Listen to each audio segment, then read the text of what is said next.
Fala Maria! Bom dia, nós estamos aqui com mais um episódio do podcast Fala Maria. Eu sou a Marina, representante da Grow Comunicação. Estou aqui com o Gustavo, que vai me ajudar a liderar mais um episódio de hoje também. E nós estamos aqui com convidadas muito especiais para dar continuidade no bate-papo que a gente estava fazendo semana passada, com mais convidadas ainda importantes, e para contar um pouquinho mais essa questão da ajuda comunitária e um pouco mais a fundo do que a gente estava comentando semana passada. Estamos aqui com a Anitta, né, a fundadora do Instituto Maria da Graça. Estamos aqui com a Cristina, ela é membro do Conselho de Moradia e ela lidera a comunidade Barbante Rosa. Estamos aqui também com a Cleidiane, que estava aqui com a gente semana passada. Ela é da administração da ONG. E também estamos aqui com mais uma convidada nova, com a Kátia Cardoso. Ela também é voluntária da ONG e veio aqui se juntar a nós para fazer um bate-papo ainda mais completo, para conhecermos tudo mais a fundo. Bom, a gente está com estas integrantes que possuem um conhecimento e uma vivência riquíssimo. Então, agora a gente queria passar um pouco da palavra para vocês contarem um pouco mais para a gente e para quem está nos escutando como que é a questão da moradia na região que vocês atuam, na região que vocês moram, né? Eu queria que começassem a falar um pouquinho, a gente começasse com este assunto. Então, Anitta, se a gente puder. Bom dia, gente. Nossa região, Complexo Jockey Club, é composto por 3 bairros e 11 comunidades, tá? Esse complexo todo é uma média de 19 mil pessoas, tá? E temos um problema muito grande com moradia, e por aí você já vê que tem 11 comunidades, tá? E para isso, nós temos Cristina, que é quem acompanha o Conselho de Moradia. Lá no Jockey é muita dificuldade em moradia, né? Porque o aluguel em torno é uns 850, 800 reais, né? Um aluguel lá. E a gente tem muita comunidade. E como tinha, assim, foi um bairro feito para comércio, mas como aqueles terrenos ficaram vago, a população sem como ter condições de pagar aluguel e ter moradia, eles foram ocupando esses espaços vazios desses terrenos e se formou essas comunidades todas lá. E a gente é um pouco esquecido pelas autoridades, porque como a gente somos praticamente invasores, né, de terreno de prefeitura, né, então a prefeitura sempre deixa a gente de lado. Nós não temos praça, nós não temos médicos, assim, no bairro mesmo, Jockey Club. Nós não temos farmácia, nós não temos creche. Então, é um bairro escassez de tudo. Quando enche, o sistema de esgoto inunda tudo, principalmente algumas comunidades são muito, muito prejudicadas pela chuva. A minha mesmo, o esgoto é terrível, né? A gente fez, quando nós fizemos a comunidade, foi feito a gente mesmo, abriu vala e fizemos os esgotos. Mas como foi um provisório, então entope demais, vaza dentro das casas. Então, assim, as comunidades e as casas que nós estamos ocupando lá, a gente tem muita dificuldade nesse sentido. E quando que vocês começaram com a comunidade, tipo, deram início à construção dos... Eu acho que foi em 2018. Nossa, é bem recente. Tem, acho que 7 anos, mais ou menos. Mas eu acho que o importante de tudo isso não é a calamidade que os moradores têm, tá? Mas sim a organização que foi obrigado a se fazer, tá? Nós temos o MN, tá? Que é Movimento de Moradias, que é de toda a cidade. Tá? Representa toda a cidade. Então, temos o MN, que é Moradias de Comunidades. E depois nós temos uma outra associação que chama MOAS, né? Que nessa outra agrupa todas as pessoas que pagam aluguéis, que não têm suas casas, que também é de toda a cidade. Reconhecida também, tá? tanto a nível de município, a nível de estado e a nível nacional, porque nosso presidente Lula aprovou, né, a construção de 160 apartamentos, pensando em amenizar essa situação. E temos mais 3 projetos em andamento, tá? Então, eu acho que isso tem se dado graças à força e à participação. Tá? Nós temos muitas reuniões, inclusive essa semana nós tivemos uma audiência pública, né, na Câmara de Vereadores, para que seja mostrado mesmo a situação das famílias, a situação de deficiência de moradia em Ribeirão Preto.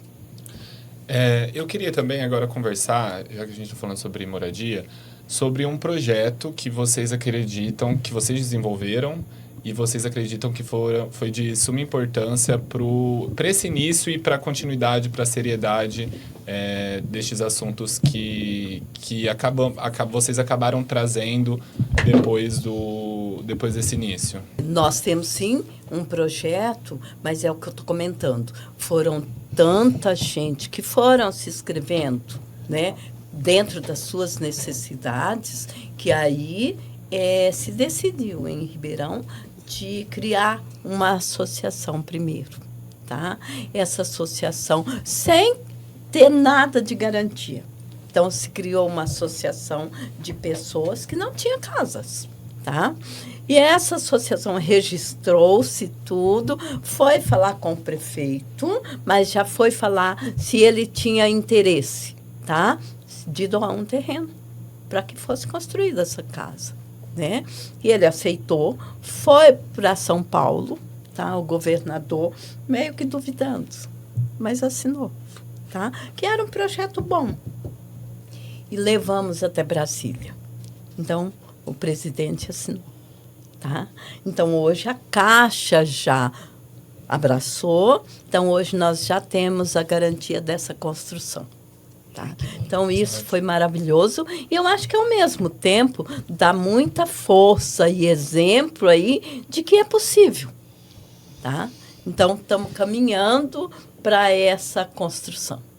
Nossa, maravilhoso, porque começou numa ideia que vocês acham que não tomaram uma dimensão tão grande assim, e se realizar desse jeito é realmente muito... Esqueci a palavra. Gratificante. Não gratificante para eles, Importante. mas é muito... É uma conquista, uma né? conquista, né, para vocês, né? Eu esqueci a palavra. Mas... Sem contar que não foi assim, tá? Isso foi mais de 2 anos de luta, de buscar também apoio políticos e social. Porque sozinho ninguém constrói, né? Então, foi assim, uma conquista muito grande, mas uma caminhada também com muita coragem, determinação e esforço. Tá? Ótimo. E aqui a gente está falando de moradia, mas a gente sabe que com a moradia também a gente encontra algumas outras coisas que são essenciais para que tenha um bom convívio. A gente comentou aqui no começo desse episódio sobre alguns outros fatores que vocês não encontram ali na comunidade. Um exemplo é creche. Então, eu queria falar com vocês sobre esses assuntos, sobre esses outras coisas necessárias que vocês precisam ali para ter um convívio, digamos que o mínimo do que todo mundo precisa ter. E como que está desenvolvendo isso, como que vocês estão desenvolvendo isso, quais são os próximos passos, o que vocês precisam. A Anitta está com uns projetos bons. A gente já correu muito sobre o Ministério Público, pedindo ajuda ao Ministério para ter a creche. Aí o prefeito tinha doado, a outra administração tinha doado um terreno, mas depois não doou mais. Aí depois começaram uma construção num outro lugar lá e também está tudo parado. Mas a ONG da Anitta está sempre ativa nessas... Em cima, a gente se une, as mulheradas, para poder correr atrás de conseguir, pelo menos, a creche e o posto de saúde lá. E com o apoio de algumas pessoas, né, a gente está dando uma caminhadinha.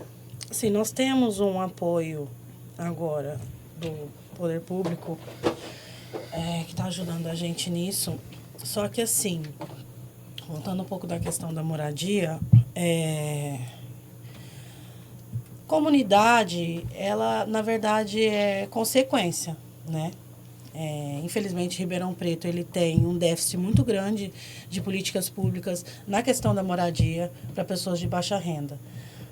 Na questão do projeto que foi se iniciado, já tem 2 anos em andamento, né? Agora já passou da fase da Caixa Econômica Federal liberar a verba para conseguir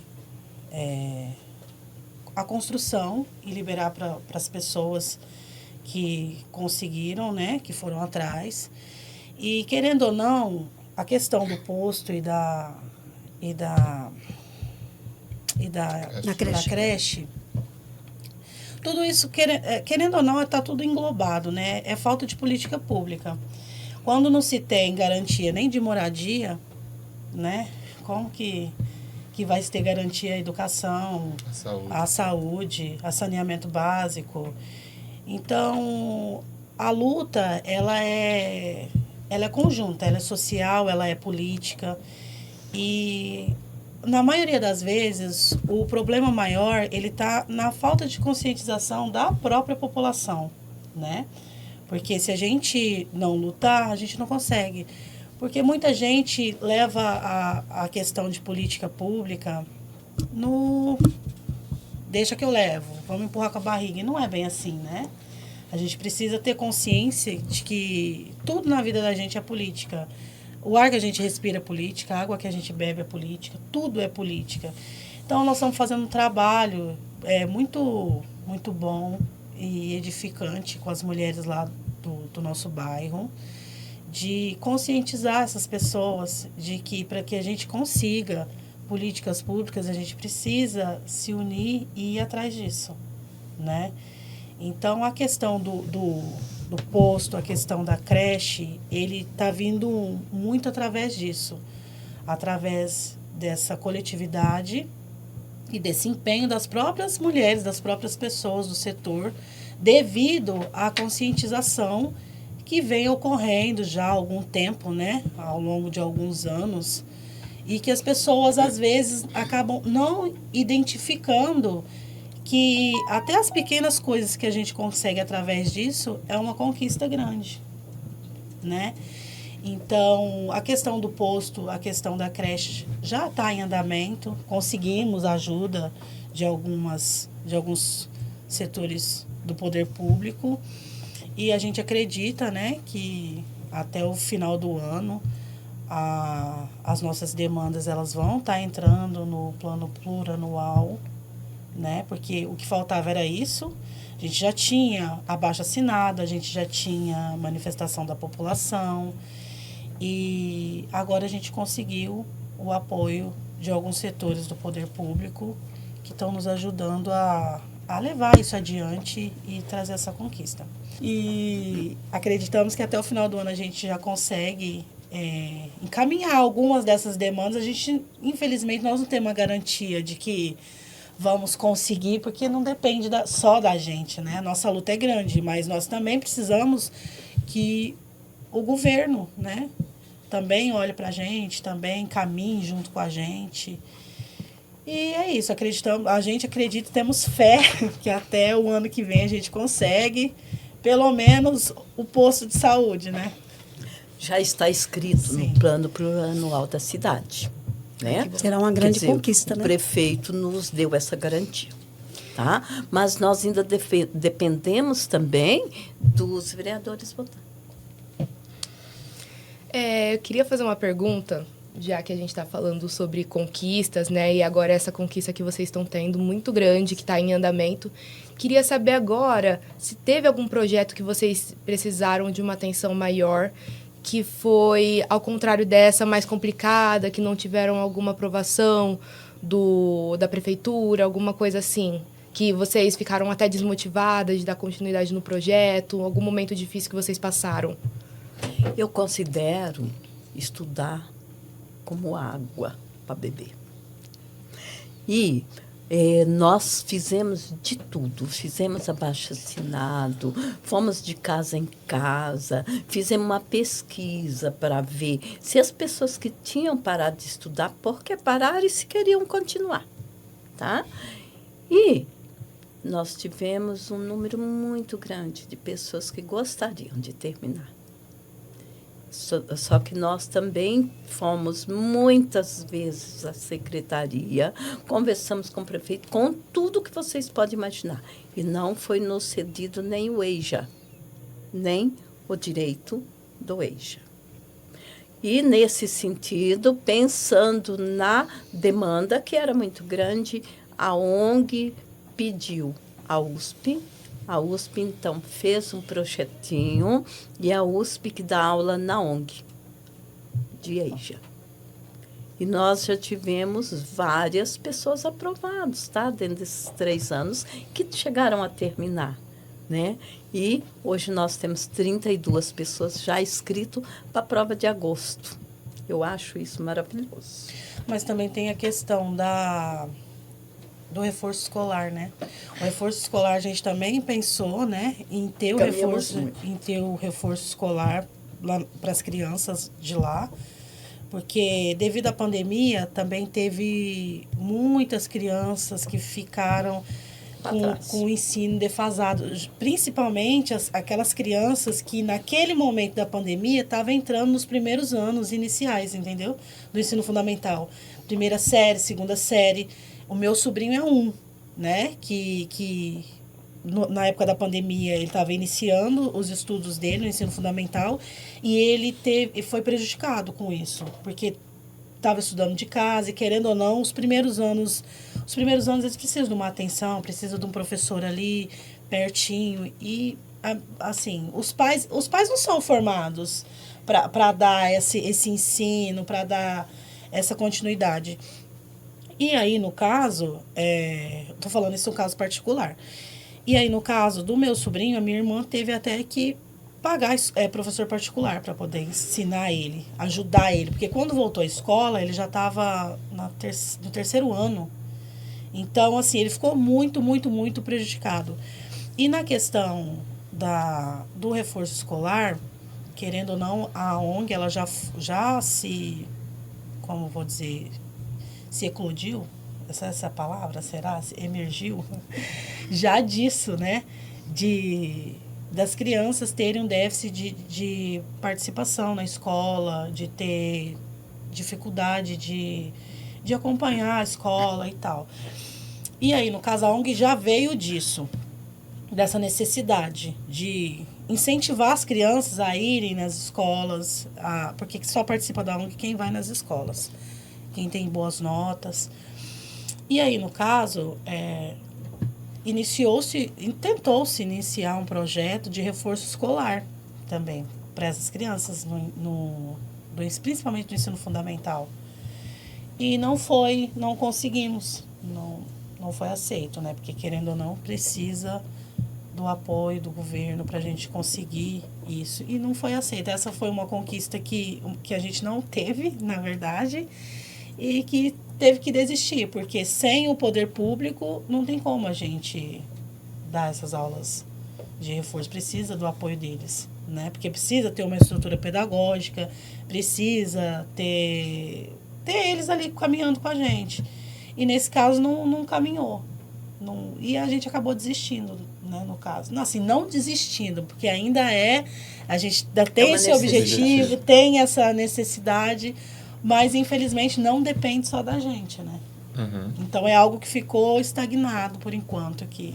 E nesse sentido, a gente tem uma necessidade muito grande de voluntários, professores Sim. que queiram fazer isso, porque o poder público não apoia, a escola, né, da região acha que a escola faz bem isso. E a gente tem visto que não é bem assim. Mas nós não temos também professores que falam assim, eu vou fazer. E é muito importante você ressaltar nesse momento, aproveitando que a gente está aqui com a audiência, e se você quiser falar o que vocês estão precisando mais na como ONG, como voluntário ou de alguma doação né? Essa é uma situação que nós temos necessidade, né? As crianças têm necessidade de uma pessoa que se fale, eu quero. tá? Outra coisa é que tudo que nós vamos fazer, por exemplo, dia 7 nós vamos ter a festa junina, né? E para as crianças isso é maravilhoso. Para a comunidade também, por ser uma região que não tem nada, né? Nada que eu falo de diversão, não tem, né? Então, para a gente, para a ONG, é uma conquista grande poder fazer uma festa junina. Mas nós dependemos de tudo, né? Então, qualquer ajuda nesse sentido é bem-vinda, tá? Tanto vai do pão até falar, estou aqui para ajudar. E eu acho importante também, a gente falou aqui bastante sobre como a ONG surgiu, de qual necessidade ela tentava sanar, que foi o da evasão escolar. E hoje faz um trabalho incrível com as crianças para incentivar elas a estudar e diminuir um número alarmante que é hoje, não só de Ribeirão Preto, mas do Brasil inteiro. Eu queria que vocês comentassem um pouco agora, também da parte voluntariada, dos outros serviços que hoje necessitam de uma atenção que a comunidade necessita, né? Por exemplo, a gente comentou no último episódio sobre a questão de pessoas que necessitam de alimentos, que necessitam de uma ajuda ali, de uma cesta básica. Eu queria que a gente comentasse um pouco sobre estes elementos que faltam, além do problema que a gente encontra da evasão escolar. A ONG, ela tem uma necessidade muito grande, porque ela abrange muitas famílias lá, que é a única que tem no bairro, né? E ela abrange todas as comunidades, maioria. E tem muitas famílias, muitas que dependem da ONG. A verdura mesmo que a Anitta busca toda quinta-feira é o mínimo. Não dá nem para suprir metade das famílias. Cesta básica, ela tinha uma doadora e a doadora deixou de doar, então ela está passando muita dificuldade com essas famílias que ela supria todo mês. Porque todo mês a Anitta ajudava essas famílias necessitadas com a cesta básica, né? E ela não está tendo mais essa doação, essa ajuda. Então está dificultando muito as coisas na ONG.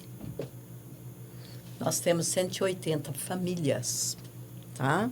Que ou são mães solos, com mais de 3 filhos, ou são pessoas com problemas de saúde, acamados, tá? Nós temos 15 famílias com acamados. E são pessoas que a gente procura dar desde o suporte de uma equipe jurídica para estar fazendo os pedidos dos LOAS, né? Até mantê-los com o mínimo necessário da comida, tá? E então a gente vive em constante campanha quanto a isso, tá? Para manter o mínimo. Nós nunca conseguimos, depois da pandemia, lógico, durante a pandemia a gente atendia 180 famílias. Hoje não. Hoje nós tentamos manter 30 famílias, que são os 15 acamados, e mais algumas mães que têm uma necessidade maior. E, além disso, também, a gente está falando aí de questões que deveriam ser o básico de qualquer comunidade, qualquer pessoa, de qualquer bairro. Só que também, além do básico, tem a questão que entra, por exemplo, vocês não têm uma praça lá, correto? Uma praça onde as crianças podem ficar, onde possam ir sentar para descansar, ter um tempo de lazer, digamos assim, né? Quanto a essa questão, tem algum projeto que está em andamento? Que eu sei que lutar por isso vocês lutam. Sim. Mas tem algum projeto que está em andamento? A Anitta a ONG já foi atrás várias vezes, né? Ministério Público, autoridades da prefeitura, para ver se conseguia pelo menos fazer uma pracinha para as crianças ter onde ir ao domingo, o idoso ir lá também, falar, não, vou sentar debaixo de uma árvore. Mas no momento ainda essa luta ainda está muito escassa, porque a gente não conseguiu nada ainda sobre esse... Mas a ONG está correndo atrás, tem projeto, tem corrido atrás de muito para a gente conseguir essa praça. Ok. E a questão da saúde também. Hoje, por vocês não terem lá, como que funciona para vocês o acesso à saúde? Nós temos a UPA, que acode todo mundo. Conseguir consulta no posto é uma situação muito difícil, tá? Então, as pessoas se viram como pode. A questão do transporte, da logística, né?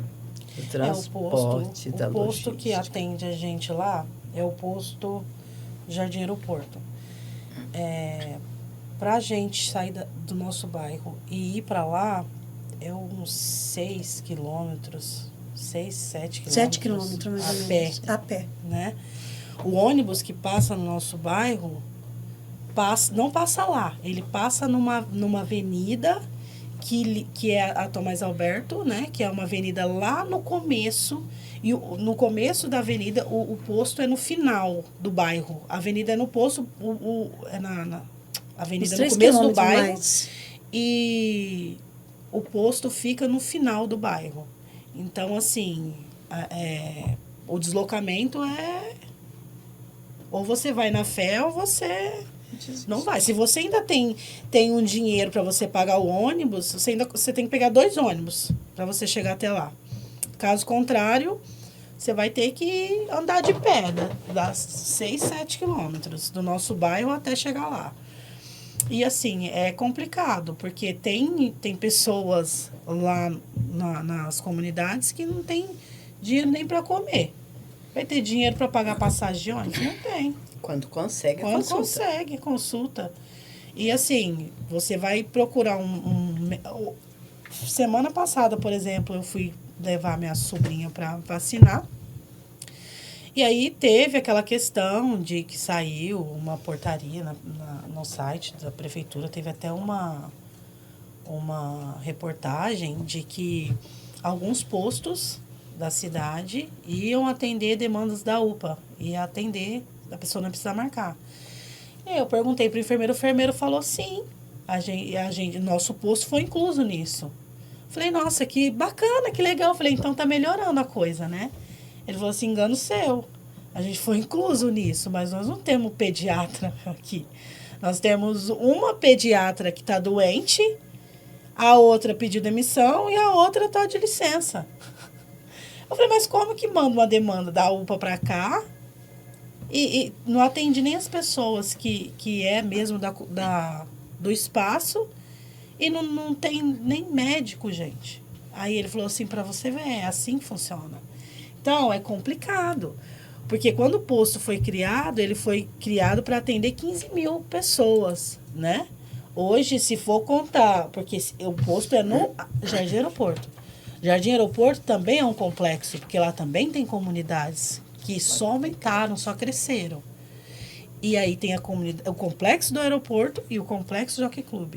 Juntando a demanda toda para o posto de saúde, são mais de 45 mil pessoas para ser atendido em um posto. Entendeu? Uma vez eu fui conversar com uma moça, gente, falando sobre isso. Ela falou assim, gente, a minha cidade é no Mato Grosso. E ela falou o nome da cidade, eu não me recordo agora. A minha cidade tem 14 mil habitantes. E nós temos 3 postos de saúde, né? E aí eu fico perguntando, e a gente aqui com 45 mil pessoas sendo atendido apenas por um posto de saúde. E sem médico. Isso. E aí a gente fica assim, né? Às vezes a gente fica revoltado, pensa que a culpa é do coitado do médico, é do coitado do enfermeiro. Você, quando você está na dificuldade, você arruma culpa para distribuir para todo mundo. Mas, na verdade, às vezes não são nem eles os culpados. Além de... São todos sobrecarregados. Meu Deus, gente, desculpa. Tranquilo. Vou até desligar aqui. Então, eu acho que sobre esses assuntos, a gente pode abstrair que a gente comentou da importância dos voluntários e a presença ativa das próprias pessoas que pertencem às comunidades. Só que também sem o apoio que tem que vir do governo, do poder público, essa luta fica muito mais difícil. Então, eu acredito que é o principal apoio que hoje vocês buscam, estão nessa luta aí diária. E entrando, então, um pouco no Instituto, nesse serviço de ajuda comunitária que vocês atuam ali diariamente, eu acredito que seja um trabalho 24 horas por dia, de segunda a segunda, né? Sim. Não tem descanso. Então, eu queria perguntar para vocês algo um pouco mais emocional agora. Aonde vocês veem o Instituto daqui 5, 10 anos? Quais conquistas que vocês vislumbram? E podem sonhar alto, assim, falar o que vocês realmente gostariam. Eu não vejo o Instituto só na nossa região, tá? Quando se foi criado uma ONG, não uma associação de morador, já foi com esse sonho, né? De que o Instituto possa abranger várias lutas, né? Não é à toa que nós fazemos parte do Conselho da Mulher de Ribeirão Preto, tá? Da Marcha Mundial de Mulheres, tá? Do Brasil todo, né? Porque nós enxergamos que as mulheres, elas precisam sonhar mesmo, tá? Com a conquista do empoderamento, tá? Então, eu vejo isso como a conquista do Instituto, porque foi lá que começou as PLPs, né? Os cursos das promotoras legais, para estar levando todas as lutas, tá? Então, as lutas comunitárias, as lutas social como cidade e as lutas que atravessam isso, né? E uma delas, para ser atravessada, é a educação. Então, eu vejo o Instituto com tudo Cumprindo isso. esse papel. Ótimo. E antes da gente finalizar, antes da gente ir para os finalmente, eu gostaria de saber se vocês gostariam de falar sobre algum outro assunto, de fazer algum pedido. Alguma coisa que a gente não comentou aqui hoje. Eu acho que um dos pedidos que a gente tem é que, como se diz, nós vimos um crescimento, um olhar, com a participação de vocês, um olhar para o Instituto, tá? Eu acho que isso, eu não gostaria que parasse. Mas eu tenho certeza que quem acaba olhando para o trabalho que vocês fazem acaba se apaixonando. Eu posso dizer, pela Grow Comunicação, nós 6, foi um contato que a gente teve primeiro ali com vocês, e a gente achou muito bonito o trabalho que vocês fazem, muito árduo, então... É muito inspirador a luta que vocês têm diariamente para mover uma coisa que é muito maior de vocês. É realmente muito inspirador e ver tudo aquilo vocês movendo para acontecer, e pessoas que vocês não necessariamente conhecem muito bem, mas vocês lutam com um propósito muito maior. Então é muito bonito. E aquele dia que a gente fez a Páscoa Solidária, a gente viu muito isso no olhar das crianças. Elas ficam encantadas com a gente. Foi muito gratificante mesmo pra gente, né? Fazer Vocês parte precisam disso. ir na festa junina. A gente vai. O que a gente percebe, na verdade, é que é assim, não se faz nada sozinho. Tudo se faz com muitas mãos. Aquela festa foi uma festa que mostrou isso, né?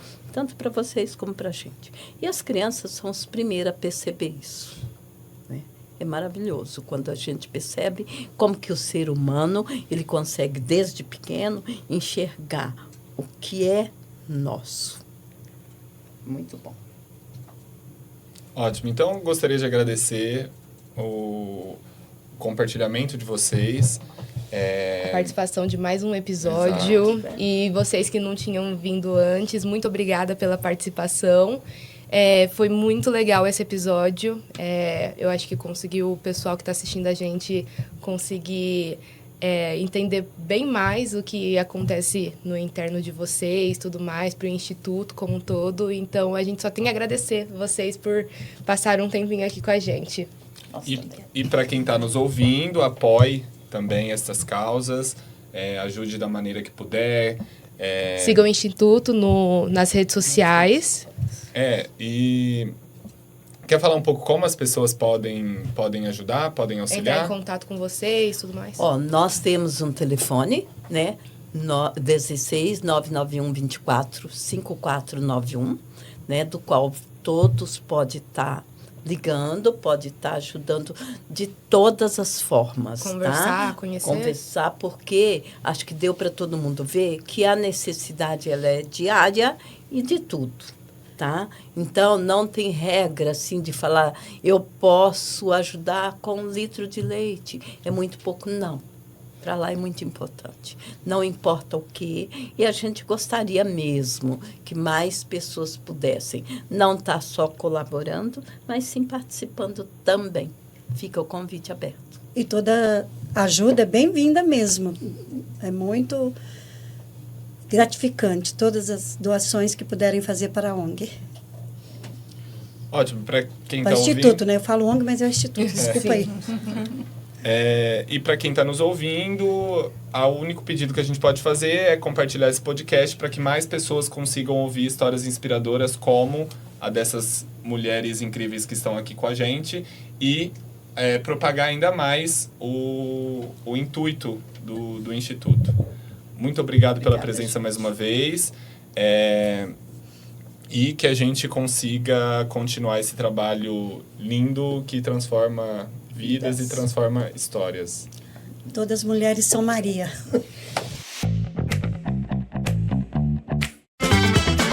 Fala Maria!